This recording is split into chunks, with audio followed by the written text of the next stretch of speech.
আবারও একটি নতুন গল্প শুনবার জন্য সবাইকে আমন্ত্রণ। আজকের গল্প জয়দেব গুপ্তের লেখা লম্পট।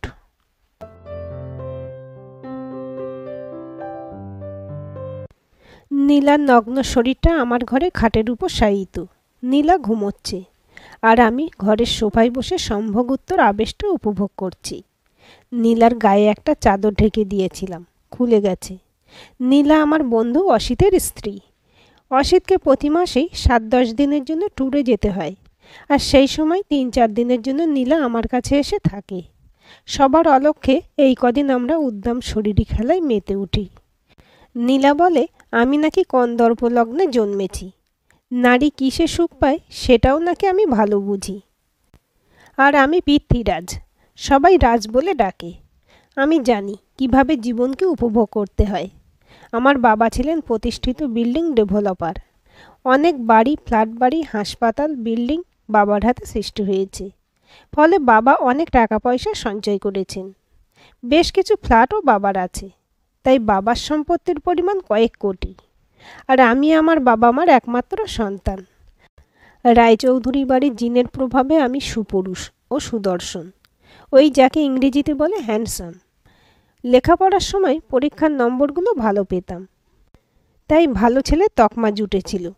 শিক্ষা রূপের দৌলতে আমি ছিলাম অনেক মেয়ের মনের বাসনা। দুর্ভাগ্যবশত একটি গাড়ি অ্যাক্সিডেন্টে আমার বাবা মা দুজনেরই একসাথে মৃত্যু হয়। আমি তখন এমএসসির ফাইনাল ইয়ারে, অর্থাৎ কোটি কোটি টাকা সম্পদের অধিকারী হয়ে উঠি ওই অল্প বয়সেই। তাই আমাকে কখনো রোজগারের কথা চিন্তা করতে হয়নি। আমি মদ খাই না, ধূমপান করি না। আমার ওই একটাই নেশা, নারী শরীর। সেই 18 বছর বয়স থেকে যা শুরু, আজ এই 30 বছর বয়সেও সেটা অব্যাহত। তাই আমি আজও অকৃতদার। অনেক মেয়েই খুব সহজে আমার প্রতি আকৃষ্ট হয়, সেটা আমি বুঝে গেছি। অবশ্য সব মেয়েরা নয়। যারা শারীরিক সুখের কামনায় আমার কাছে আসে আমি তাদের বুঝতে পারি। আর সেই সব মেয়েদের শয্যা প্রান্তে আনতে খুব বেশি বেগ পেতে হয় না।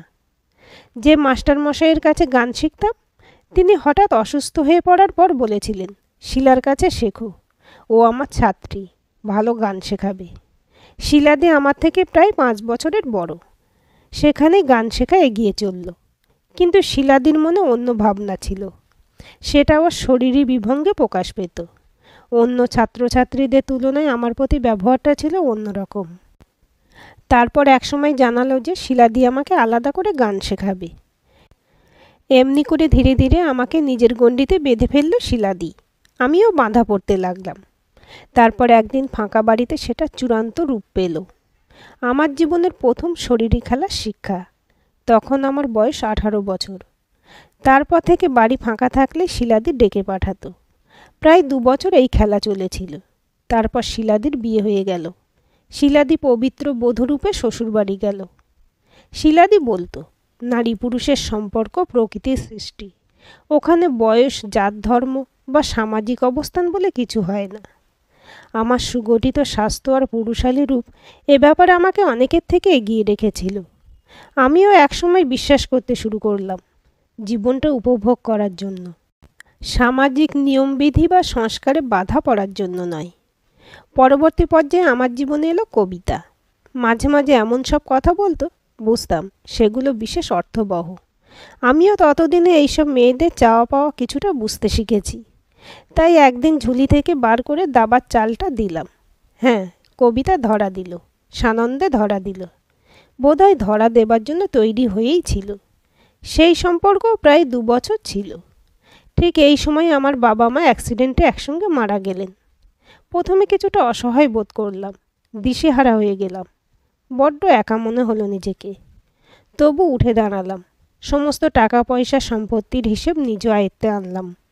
বুঝলাম আমি যে অর্থের মালিক, তাতে আমার জীবন প্রাচুর্যে ভরা থাকবে।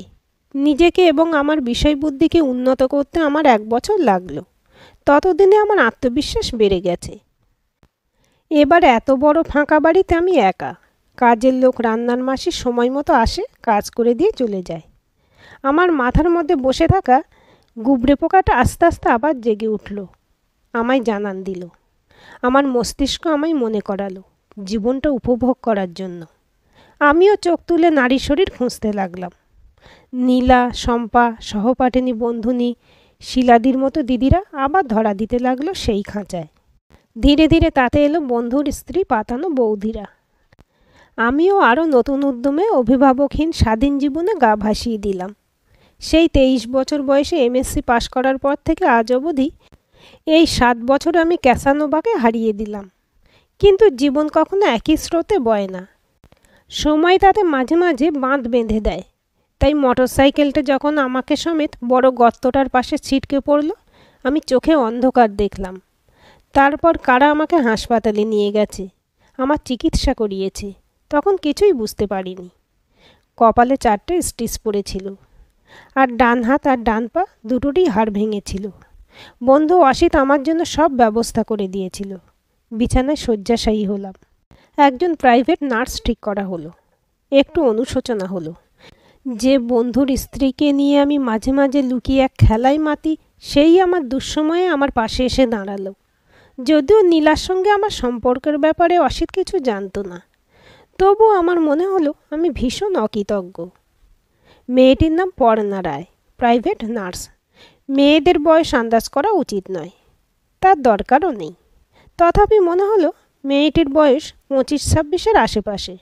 ছিপছিপে লম্বা শরীর, মুখশ্রীতে যেন এক অনাবিল সারল্য মাখা, আর নার্সের পোশাকটা পেশাদারিত্বে দৃঢ়।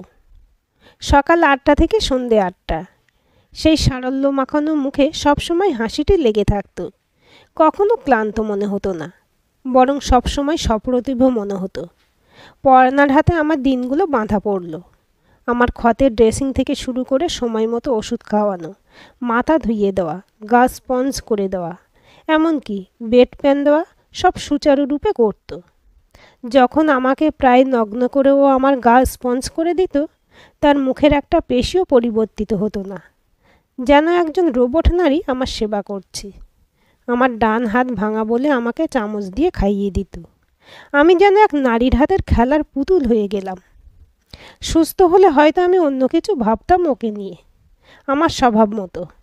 কিন্তু এখন সেই ভাবনাগুলো অবাস্তব মনে হলো। কাজ না থাকলে আমার ঘরে একটা চেয়ারে বসে থাকতো, কখনো খবরের কাগজ পড়ে শোনাতো, কখনো এমনিই কথা বলতো। আমার মাথার গুবরে পোকাটা মাঝে মাঝে ঠেলা দেয়, কিন্তু শারীরিক অসহায়তা আমাকে আটকে রাখে। উদ্দেশ্য নিয়ে একদিন কথায় কথায় জিজ্ঞেস করলাম, পর্ণা, তোমার বয়ফ্রেন্ড আছে? পর্ণা সেই একই সরল দৃষ্টিতে আমার দিকে তাকিয়ে বলল, বয়ফ্রেন্ড গার্লফ্রেন্ড বুঝি না, তবে প্রেম আছে। সেটা কে? একটা নাম তো নয়, নাম যে অনেক। তোমার অনেক প্রেমিকা আছে? সে কথা তো বলিনি, বলেছি আমার প্রেম আছে, আর সেই প্রেম বহুধাই বিভক্ত। বুঝলাম না স্যার, আপনাকে বোঝাতে পারবো কি না জানি না, তবু নামগুলো বলি: প্রকৃতি, পৃথিবী, মানুষ, অসহায় মানুষ। হেসে ফেললাম, বললাম, ওগুলো তো সবারই আছে। হ্যাঁ, সবারই আছে, কিন্তু সবাই মনে রাখে না। কীরকম? নিজে হাতে গাছ লাগিয়েছেন কখনো? সেই গাছকে বেড়ে উঠতে দেখেছেন কখনো? থ্যালাসেমিয়া বাচ্চাদের জন্য রক্ত দিয়েছেন কখনো? নিজের মরণোত্তর দেহটা দান করার অঙ্গীকারের কথা ভেবেছেন কি? অবাক হলাম, এমন উত্তর আশা করিনি। বললাম, এভাবে ভাবিনি কখনো। পর্ণা একটু চুপ করে রইল, তারপর বলল, মানুষের জীবনে চাওয়া পাওয়াগুলো বড় স্বার্থপরের মতো। অর্থ, প্রতিষ্ঠা, শারীরিক তৃপ্তি, সেটাই সাধারণ। কৈশোর পার হতে হতেই আমরা প্রেম নামের একটা অজানা জিনিস খুঁজি। নারীরা পুরুষ শরীর, আর পুরুষরা নারী শরীরের সান্নিধ্য চায়। আরও পরে আসে অর্থের কামনা। আমি সুখে থাকি, আমার পরিবার সুখে থাকুক, এই গণ্ডিতে বাঁধা পড়ে। আবার কেউ চায় ক্ষমতা, অফিসে প্রমোশন, কিংবা রাজনৈতিক নেতারা চায় আরও ক্ষমতা, আরও অধিকার, অন্যকে চালনা করার অধিকার। স্যার, ঠিক বলছি তো? হয়তো ঠিকই বলছো, তবে এগুলোই তো স্বাভাবিক। কেন, আমাদের পৃথিবীকে শুদ্ধ রাখার জন্য গাছ লাগানো স্বাভাবিক নয়? রক্তের অভাবে যে শিশুগুলো ছটফট করছে, তাদের জন্য একটু রক্তদান করা কি স্বাভাবিক নয়? সবাই মিলে মরণোত্তর চক্ষুদান করলে এই দেশের অন্ধ মানুষের সংখ্যা অনেক কমে যাবে। সেই ভাবনাটা স্বাভাবিক নয়?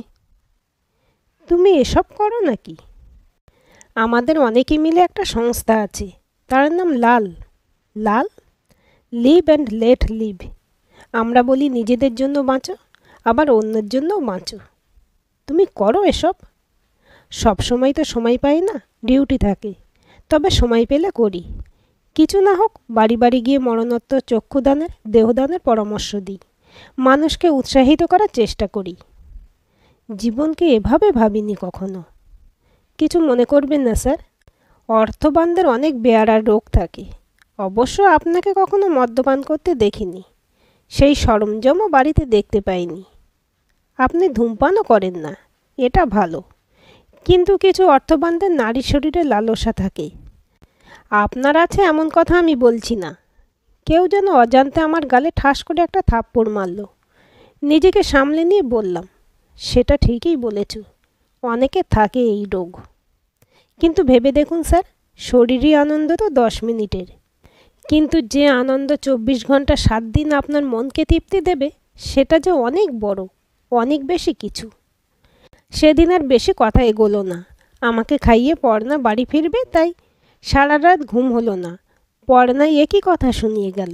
মনের মধ্যে কেন জানি না একটা তোলপাড় হতে থাকলো। আমি কি এতদিন কোনো অন্ধকার জগতে বাস করছিলাম? আমি তো আমার রূপ আর পুরুষ হয়ে জন্মাবার অধিকারে আসল সত্যটাই খুঁজে পাইনি। শুধু ভেবেছিলাম জীবনটা উপভোগ করার জন্য। কখনো ভাবিনি জীবনের কিছুটা অন্যকেও দেওয়া যায়। জীবনের আনন্দ আর দুঃখকে ভাগাভাগি করা যায়।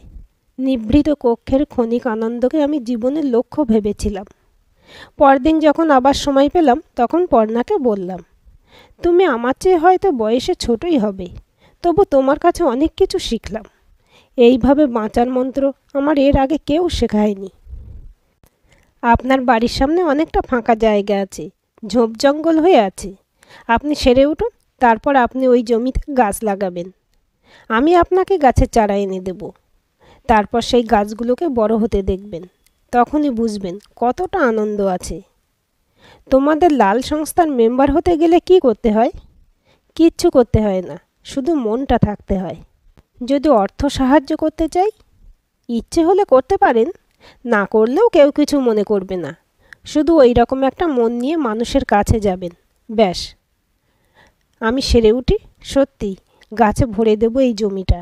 শুধু তুমি আমার সঙ্গে থেকো। থাকবো। শুধু আমি কেন, আমাদের সংস্থার সকলের সমর্থন আপনি পাবেন। 1 বছর কেটে গেছে। আমার বাগানের চারাগুলো অনেকটা বড় হয়েছে। রোজ জল দিই সেখানে, মনটা ভরে ওঠে। এখন প্রতি 6 মাস অন্তর আমি রক্তদান করি। মরণোত্তর দেহদানের অঙ্গীকারও করেছি। পথশিশুদের বিনা পয়সায় স্কুলে অবৈতনিক শিক্ষকতাও করি। সামান্য টাকা পয়সা খরচ করে ওদের বই খাতা পেন পেন্সিল কিনে দিই। বুঝেছি এটাই জীবনের পরম তৃপ্তি। আর যেটা জীবন থেকে বাদ দিয়েছি, আমার জীবনের এত বছর যেসব নারীরা আমার সঙ্গে জড়িয়েছিল, তাদের সঙ্গে সম্পর্ক ছিন্ন করেছি।